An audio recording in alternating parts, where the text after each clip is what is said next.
Balloon Beats. Balloon Beats.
What's going on, everybody? Welcome back to Unhinged Live. As usual, I'm your host, Patrick Hennessy.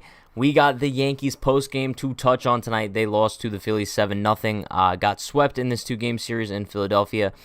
Not what you want to see. Not what you want to see, especially with a couple of big series coming up now. 3-game set. They're going to Buffalo starting on Tuesday to face the Blue Jays. And then after that, I believe they come back home to face the Athletics. Two tough series. You lose the final game in Minnesota in heartbreak. We were hoping that poor momentum wouldn't really carry on into Philadelphia. Clearly it did. The Yankees just got some putrid pitching performances. The offense looked rough as usual. But it is what it is. Before we get in too deep into anything, let's take a look at the chat. Attendance/roll call. You guys know the deal by now. Let's do it. Shout out to you, Elvis, David. We got Jacob, KG Baseball, Matt, Stevie Bats, Wojtek, Luke. We got David. We got, who else we got? We got P Money. Come on, more. Ahmed, Frank. Who else we got? We got Yankees highlights. Yankee fan for life. Yo Elvis. I think I said Yo Elvis. We got CJ in the chat. Bradley. Who else? I'm so sorry if I'm missing anybody. Not So Philly Fun Vision. Brad, Jeff. Daryl, Lit Music, Trey, Cosmic Jerry. One more good one. Long Hard Shepherd. There we go. Appreciate everybody for stopping by.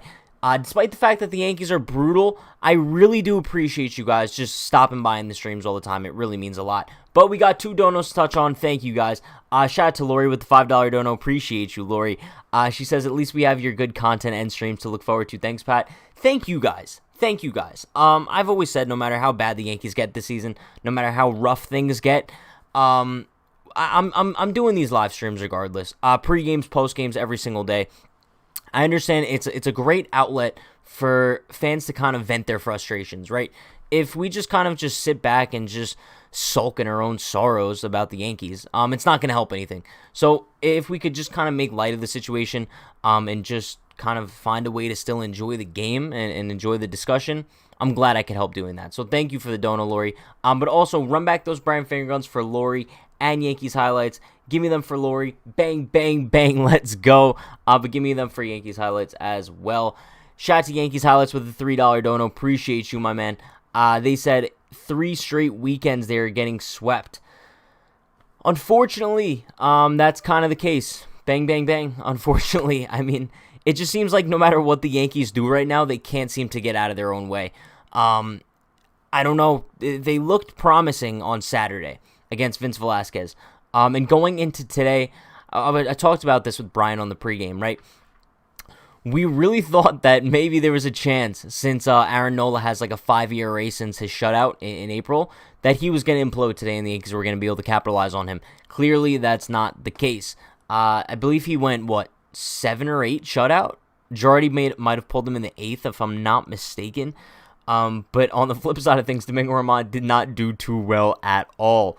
But I see we got Derek in the chat. He says fire everybody. Shout out to Derek. But let's take a look at the box score from today.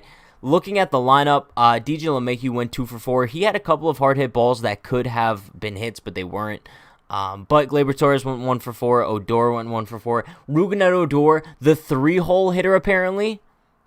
Why? Well, I don't know. I'll never understand why Rougned Odor bats third. It is what it is. But after that, the Yankees had 0 hits. They had 4 hits the entire game. Past that 3 spot, not 1 hit was made. So Gio 0 for 4, Sanchez 0 for 3, Andujar 0 for 3, Gardner 0 for 3, Frazier 0 for 2, and Herman just got 1 at-bat where he went 0 for 1. Listen, I don't know. They just got carved up. It's essentially as easy as that. They only drew 1 walk, and that was Clint Frazier. Brutal stuff. But let's take a look at the pitching side of things from today.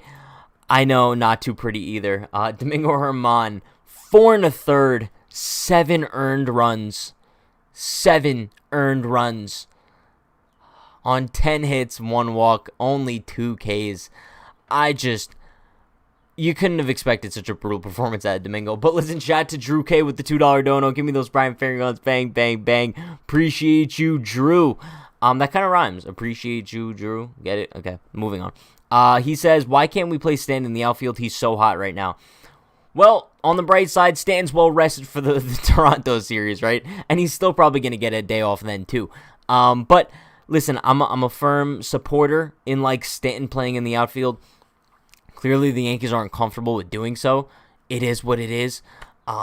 I guess since they were kind of giving him reps out there earlier on in the season, and then he had that quad injury, I guess now they're really just completely opposed to it. And I know I bring up the hypothetical scenario, what if the Yankees make the World Series, then you have to put him out there. But that doesn't even look like it's happening at this point. You guys know I'm still sticking with my prediction. I'm a man of my word. I still think the Yankees are going to win the World Series this year, but a lot needs to change in order for that to happen. This current roster construction is not winning a World Series. This current roster construction is not even making the playoffs. But moving on to the other pitching from today, Wandy Peralta, 2 outs. Lucas Litke, 2 clean innings, and then Jonathan Loaisiga with a clean inning to kind of wrap things all up. Going back to the main screen here, let's take a look at some of the comments in the chat. If anybody has questions, comments, let me know. Let's take a look at some of them. Frank says, I'm sending my resume to Cashman. I can't play baseball, so I am qualified. It's kind of true. That is kind of true. I think I would be a better hitter than some of these guys in the Yankees lineup. I could be a better coach than some of the coaches in the Yankees dugout. Come at me, bro. I could literally be the voice of reason in that clubhouse. Anytime anybody's like performing like trash, will be like, yo, you're garbage. I don't know how well that would go over with like the Yankees front office, but you never know. Stellar Claus says, hot take, the Yankees will become the new Mets of MLB. It's actually funny because the Mets have kind of become the Yankees. So if the Yankees become the Mets, they kind of just like flip-flop mojos, and bang, there we are, being the laughingstock of Major League Baseball. And it's actually funny because on Twitter, I see a lot of like fans from other teams like commenting on Yankees fans ranting, and they're kind of thinking that Yankee fans are overreacting. They're like, I've never seen a team above 500 where the fans are so pissed off. I don't think like outside fans realize how bad the Yankees are right now. Like now, we're only 1 game above 500. If you look at the AL East standings, like the Yankees are what, 8.5 back? The Yankees are 8.5 games out of first place. 1 game over 500. How? How are the New York Yankees, a franchise that went into the season, the front runner in the American League, now 8.5 games out of first place? How is that possible? Damn. Oh, Lord. But Sprinting Water says, thanks, Derek. I need to get mad more and rant in the comments. Oh, because Derek said he's publishing a rant now. Derek, I can't wait to watch your rant. Looking forward to it. Derek's rants. See, sometimes, Derek, I hope you're still in the chat, because sometimes I'll like pop in like your pregame or your postgame after the Yankees do bad, and you look like you just need a hug. Like, I just want to come in there and like give you like a big hug emoji.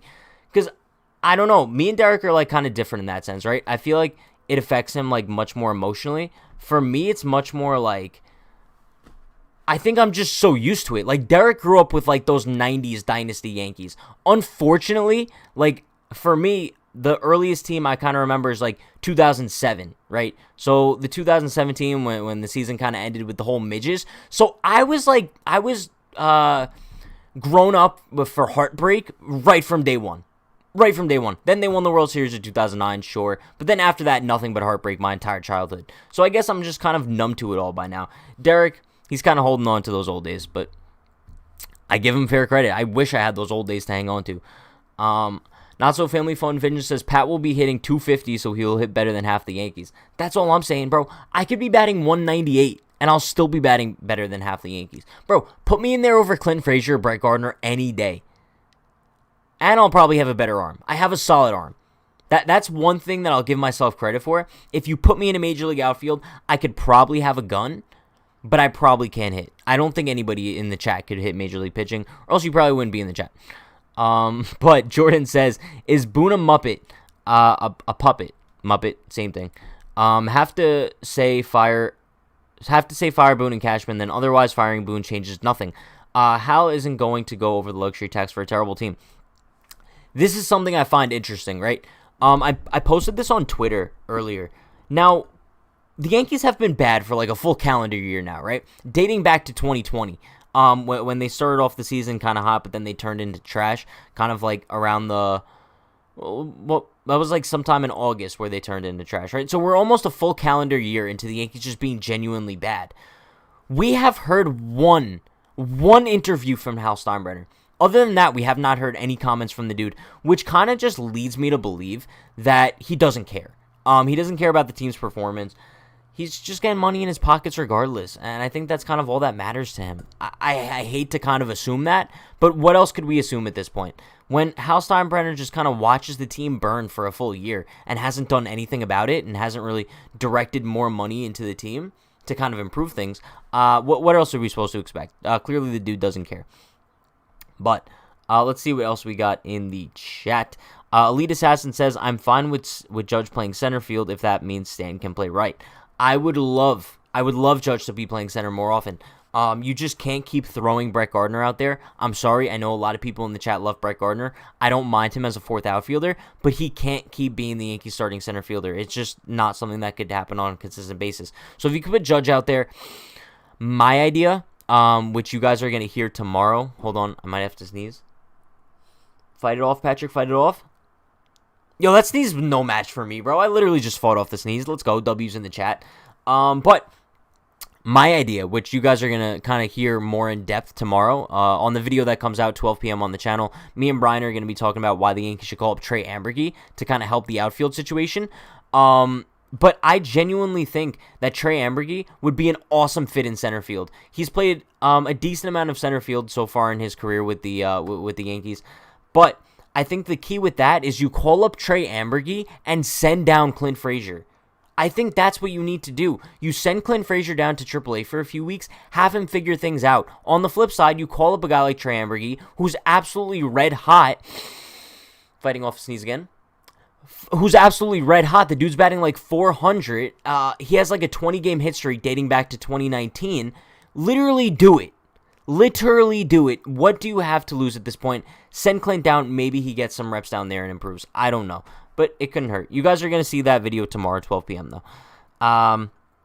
Eric Kratz is a huge Trey Ambergy guy as well. Every day he posts different tweets about him. So Eric Kratz for Yankees manager. I'm so down with that. Call up Ambergy to play center field. And then you also sign Kratz to be the manager. There you go. Sprinting Water says, we need a legit center fielder. We need lefties. Trade Voit for a lefty hitting shortstop. Move DJ to first, Glaber to second. Trade Clint and get Marte and maybe Escobar. We need help. He says, also trade Voit and Clint and some prospects for Escobar and Marte. We need offense. You know, Escobar is a guy that not a lot of people are talking about. I don't know if it's because he's not really having that good of a season. But, I mean, he's another guy, just like Ketel Marte. I'm pretty sure he's a switch hitting guy who could play all around the field. Let me see how he's doing this year. Yeah, I mean, he's batting .239 this year with a .286 on base. He has 15 home runs, though. That's actually ridiculous. I never knew Eduardo Escobar was like that kind of home run hitter. But damn, shout out to him, I guess. Yeah, he would be an awesome fit on the team. I just don't know if I see it happening. But yeah. Also, yo, chat. I think we need to get at least like one more mod in here because I haven't seen Parker in a very long time. But as far as modding goes, I think we might need one more mod. If anybody's interested in being a mod, message me on Discord. The Discord link is in the description if you guys aren't already in it. So join the Discord and then shoot me a message on there if you're interested in being a mod. But let's see. CJ says, hear me out. I want the Yankees to keep on losing because if they miss the postseason, it might send a message to the front office for next year. And this year, they aren't going to do anything in the postseason. True. That is definitely true. We talked about this before, right? What would we prefer? The Yankees to kind of make the postseason this year and kind of had the same situation as usual, where they make the ALDS or make the ALCS and then just get bounced? Or would we prefer them not to make the playoffs in general and then find a way to just retool the team in the offseason just because that's the wake-up call that they needed? I have no idea. I don't know. I guess we'll have to see what happens as far as that goes. But, Wojtek says Clint doesn't have options, Pat. Does he not? I could have sworn he had one option left. I mean, that sucks. So in that case, maybe just trade Clint. I'm sorry. Maybe just trade Clint. That would probably be the most unfortunate situation, but I think it would just be the most ideal one.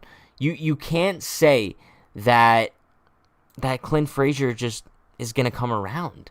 I think that he needs a different environment. I think he might need a different coaching staff to work with. As Sprinting Water said, I think he'll thrive out of New York. I think if you send Clint Frazier to a team like the Diamondbacks, for example, I think he flourishes there. I genuinely think Clint Frazier flourishes, especially in like a smaller market team. Easily. Well, let's see what else we got in the chat. Oscar says you can't just retool the team in 1 year. Obviously, it'll take a little bit more time to retool this team. I'm not talking a full rebuild. I'm basically saying like trade away some guys, and by trading some guys away, you just retool with a more balanced and competitive team. By trading a guy like Aroldis Chapman to the Padres, for example, you could easily acquire some more outfield depth or some more starting pitching depth. You could definitely get the job done by trading Clint Frazier as well. Just retooling this team and just making it more balanced and energized. Not picking up Brett Gardner's option at the end of the season. That's another key. If you pick up Gardner's option at the end of the year, they're stupid. They're actually stupid if they pick up that option. But Martin says, yo, I'm literally just got done mini golfing and still watching Unhinged Yankees. That's why Martin's the GOAT. Martin literally comes in here. He's like, yo, I'm at the beach still watching Unhinged Yankees. Yo, I'm playing mini golf still watching Unhinged Yankees. Martin, you're a legend, bro. Appreciate you. But Michael says, if anyone is actually gonna watch this team for 3 months, I feel bad for you. I am. Unfortunately, like as much as we say like, oh, we're so pissed off with this team, this and that and this and that, we're still gonna be watching. I know I am personally. And like I said, I'm still gonna be doing these lives, pre-games, post-games, no matter what.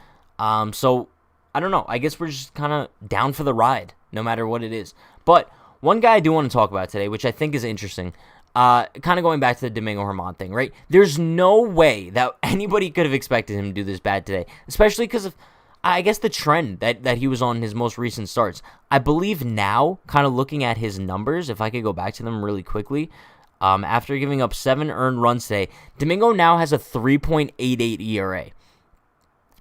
I think entering today it was sub 3. This sucks now because as I was talking with Brian about on the pregame, Domingo Germán was the Yankees' number 2 behind Garrett Cole since Kluber's been out, right? And Luis Severino has a setback now. He has the groin pull, and he's probably not going to be back until like September. So who's going to be that number 2 in the Yankees rotation behind Cole? It's so confusing because the second year in a row now, we thought we were going into the season with a number 2 behind Cole, and bang, everything changes. I don't get it. I really don't get it. No matter how hard we try to put a number 2 behind Cole, it just never seems to work out. You look at Taijuan, for example, right? We thought maybe he had the ability to be the Yankees' number 2 at some point this season. Clearly, that's not the case. The dude can't pitch his way out of a plastic bag. You look at Domingo Germán, the past month or so. Sure, we were looking at him as the Yankees' number 2. After today, you kind of have more questions. How can this dude give up 7 runs against the Phillies? The Phillies were not a great offensive team coming into the series, but they made themselves look like the 1927 Yankees against this pitching staff. I don't get it. I really don't get it. And I didn't expect to kind of come on here and rant today like I usually do, but it's so odd. It's so confusing. Oh, God. But going back to the main frame here, let's see what else we got in the chat. A man, quality name. He's just a man. He says, friend is a diehard Cleveland fan. He was always talking Clint up before the trade 100 years ago. Everyone was. Everyone was. We heard from Brian Cashman at least 5 times a year for the past 5 years. Clint has legendary bat speed. Clint Frazier is probably the most promising out of all the Yankees prospects. And we finally saw it last year. We finally saw Clint Frazier kind of break out. And I was assuming that after last season that we were going to see a ridiculous year out of Clint this year. I was wrong. I was dead wrong. I'm sorry. I really built Clint Frazier up as like the next superstar. I'll admit when I was wrong, and I was wrong about that. However, I still think Clint Frazier has that superstar capability. I just don't know if it's on the New York Yankees. I genuinely think that if Clint Frazier goes to a team elsewhere, he will turn into a beast. And I think that the Yankees kind of ruined him. I really do. And I'm not trying to like just solely blame the organization.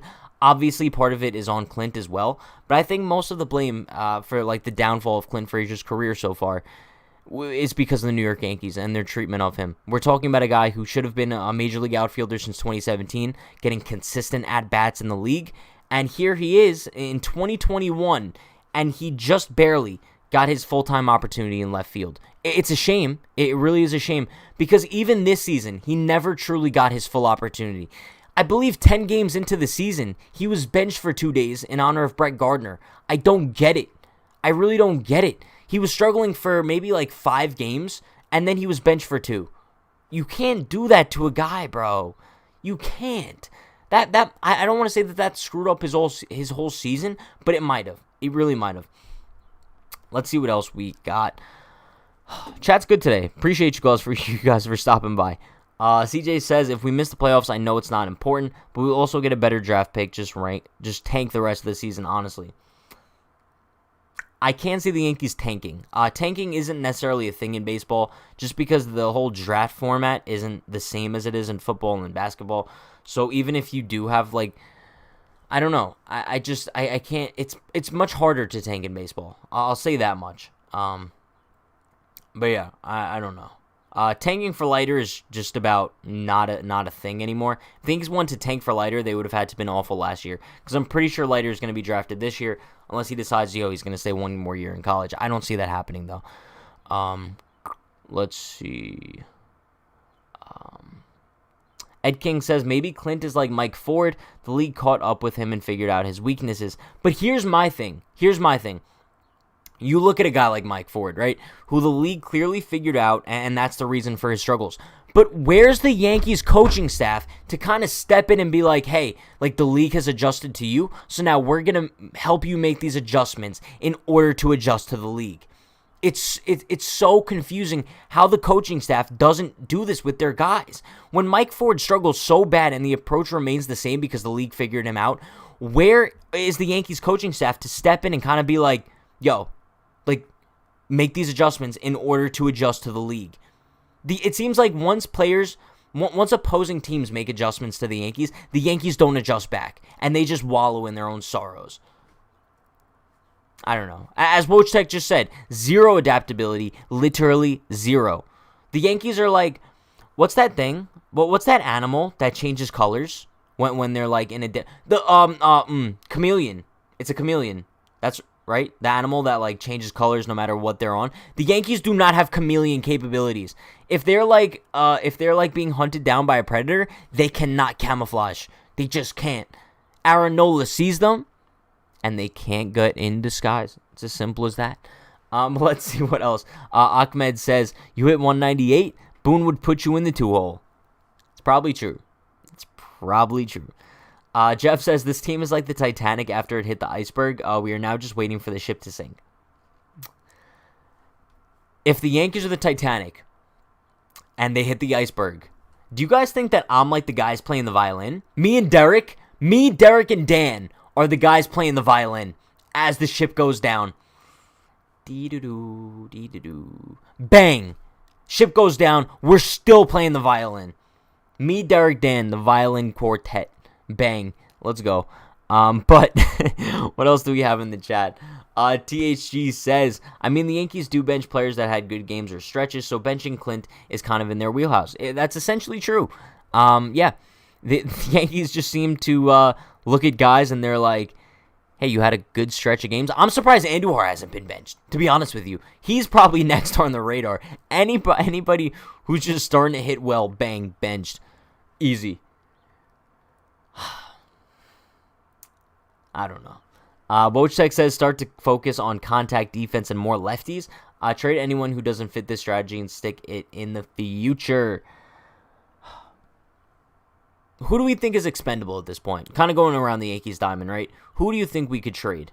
Gary Sanchez, maybe. I don't see Glaber going anywhere. I don't see DJ going anywhere. I don't see Gio going anywhere. Maybe Voit, once if he could come back and maybe improve his value a little bit, maybe he could be traded. Frazier's an option. Chapman's an option. Gardner cannot return next season. Let him run out this contract. I believe that his option at the end of the year is a team and player option. It's a mutual option. So I don't think that the Yankees should ever agree to that. That would just be sick to my stomach. But then I guess Andujar is a trade option as well. So the Yankees probably have about five to six guys that are kind of valuable as far as trades go. I see Sprinting Water said he added Schmidt and Devi to that list. Definitely. I think Schmidt and Devi are both trade candidates. However, Devi's not really proving his value in AAA. Pretty sure he's struggling down there. But I don't know. Let's see. NJ Ambassador says, I think Andujar can get better if he had a personal defensive coach. Listen, I think this is something that kind of gets like lost in the sauce too, right? Miguel Andujar has gotten significantly better with his defense this year compared to last year, for sure. So I genuinely think that I don't think he gets enough credit for that. Am I crazy for saying that? But he's obviously not like a gold glover out there right now. But I think that he's kind of average. Like, I don't think that my heart skips a beat anymore when a ball gets hit to him. I don't know. But let's see what else we got in the chat. Ed King says, Gardner's biggest sin is that he took playing time from Clint. Yeah, and honestly, it's not even like really Brett Gardner's fault. It's more so the Yankees' fault for letting that happen, right? There's no chance that the Yankees should have let that happen as an organization. It's just shameful that they would even let an older, aging veteran like Brett Gardner take playing time away from their younger superstar, a guy who could turn into a superstar. It's so aggravating, but whatever. THG says, people looked at me like I had 10 heads when I said that Devi is just slightly overhyped. I like his moxie, but his stuff isn't the greatest since he lost his fastball velo. I think the fastball velo for Devi kind of dropping, I think it was just because of a lack of adrenaline. I think when we saw him touching, like, what was he touching in that Futures game? Like 98 maybe? I think that was just pure adrenaline. I really do. I think that was pure adrenaline. I don't think Devi Garcia consistently hit those numbers in the minor leagues, if I'm not mistaken. But I don't know. I still have faith in Devi. I don't know if he's going to be like that number 2 that we expected him to be, but I think he could be like a solid 4 or 5. Much better than Taijuan. I have more faith in Devi than Taijuan at this point. I'm sorry.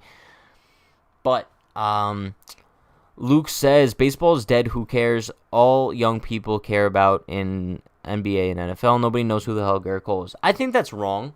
I think, listen, obviously Garrett Cole is an anomaly, right? I think if you ask let's say you ask 10 people on the street if they ever heard the name Garrett Cole, I think at least 7 out of 10 would say they know who Garrett Cole is. Aaron Judge, though, 10 out of 10 people know who Aaron Judge is. But obviously MLB is not like the primary sport in America anymore. It's just clearly not. Mostly because it's just it's too long of a game. People don't have the attention span for it. People don't have attention spans in general anymore, especially for a baseball game. And also all the rule changes, all the stupid stuff that goes on in Major League Baseball. I could tell why ratings are down. But Wojtek says, I'm from Europe. I love MLB. Shout out to Wojtek, watching from Europe all the time. Appreciate you. Wojtek is a legend. But let's see. KG Baseball says, what are you talking about? Gardner is going to be their big piece in the offseason. You know, I wouldn't doubt it. I really wouldn't doubt it. But Martin says, hey, Pat, something needs to change. I know the guys are trying, but they're not getting the job done. I just don't get it. It's true. It's true. I mean, I don't know what needs to change, though. I know I ask you guys all the time, like, what your one move would be, but I don't know if there is just one move. I really don't know if there is one move that would change the entire makeup of the Yankees. But, chat, give me a number on a scale of 1 to 3. What you think how many games do you think the Yankees are going to win against the Blue Jays this series? Because personally, I think they're probably winning 1. I probably think they're winning 1. Wojciech says 0. Listen, if they get swept by the Blue Jays, you can guarantee the season's over. I'm saying this right now. If the Yankees get swept by the Blue Jays, the season's over. That's the only way you could kind of look at it. But I see a bunch of zeros. I see a 1 from P-Money, 1 from Luke. Cole Start from P-Money, fair. Ed King says 3. Ed King has us sweeping the Toronto Blue Jays, the Buffalo Blue Jays. Shout out to Ed King. If they do sweep the Jays, I'm looking at Ed King as the guy who I'm tipping my hat to as having confidence in this team. Personally, I probably think they're going to win 1 game against the Blue Jays as well. This is the series that kind of determines the season. I don't think anybody can kind of deny that at this point, right? You look at the Yankees kind of going up against the Jays this week, and it's huge. Not only standings-wise, but by the end of this series, the Yankees could easily be 10.5 games out of first place. Easily. Can you guys imagine next week at this time, when we're doing like a Sunday post-game, the Yankees could easily be over 10 games out of first place? Can you imagine that? Imagine that, no Eddie Murphy. Hope you guys get that joke. But no, like genuinely. 10 games out. What? That's sickening to think about. Yankee Fan for Life says, you said the same for all previous series. This is a series that defines the season. Okay, that's just not true. That's literally just not true. I haven't said that for every series. I've said that some series are important to see how the Yankees turn themselves around. And I also said that like the Blue Jays... Well, no, that the Phillies series was important because you need momentum going into the Blue Jays series. You know what I'm saying? So I think the Blue Jays series is significantly important. I don't think anybody can sit here and deny how important this series is against the Blue Jays. I don't think you can. It's, bro, if anybody is, just, you're a bozo. But Martin says, man, it's kind of frustrating with Taijuan. Like, we're 65 games into the season and get through the 4th. I'm not hating on the dude. He's been through a lot, so I still believe in him. I'd like to think that I could believe in Taijuan. However, we haven't really seen much in order to have faith. Even if you look at the advanced metrics, which were kind of good about him in the beginning of the season, they've kind of taken a turn for the worse lately. Jameson Taijuan, I don't think that he's that guy. I really don't think so. You guys know like that meme. You're not that guy, buddy. I'm kind of looking at Taijuan. I'm like, you're just not that guy.